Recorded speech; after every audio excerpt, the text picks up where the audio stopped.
ଗ୍ୟାଙ୍ଗର ମୁଖ୍ୟ ଆୟୁଷ୍ମାନ ଏବଂ ଆଇଏସ୍ को गिरफ करिछि स्पेशल स्क्वाड जटणी रही भुवनेश्वर ऑपरेशन करुथिले एही ग्यांग हाईवे जाउथुबा लोकंको एमाने टार्गेट करुथिले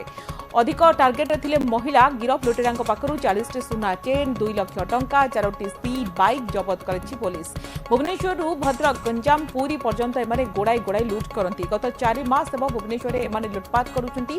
ग्यांग नारे मोट 24 टी केस अछि पूर्वरु एमाने गिरफ होई जेल मते जाइथिले लूट पर निजर चेन कही सुना को बंधा पकाई टंका आणुथिले विशेषकर सोशल मीडिया रे एक्टिव थिले गिरफ अभियुक्त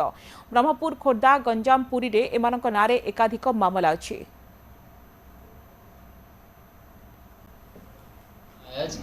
दीर्घ 1 वर्ष हम मु आ मो सांग माने गोटे गैंग करिकी आमे एनएच रे आ भुवनेश्वर आ गंजाम आ छतरपुर आ कटक ए भले एनएच रे महिला मानकठू चेन छिड़ाऊ जे कि गाड़ी रे जानती आ चल चल के जानती तांकठू चेन छिड़ाऊ आ दीर्घ 1 वर्ष हम आमे चेन छिड़ाई की मु निजे देकी तांकठू पैसा आने कि आमर गोटे गैंग अच्छी देबू राजा रजत मु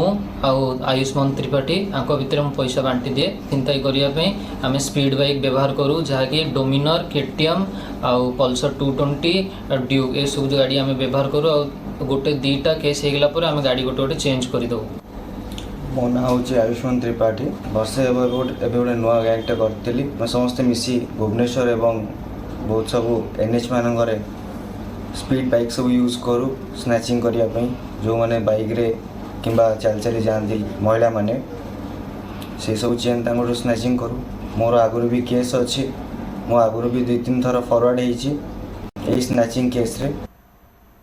डीसीपी नेतृत्व में आमर स्पेशल स्क्वाड टीम गोटे भल जो स्नैचिंग गैंग धरवे सक्षम होती जो गैंग्र टोटल 5 जन सदस्य को गिरफ्त करा तार मुख्य होउछंती आयुष्मान एवं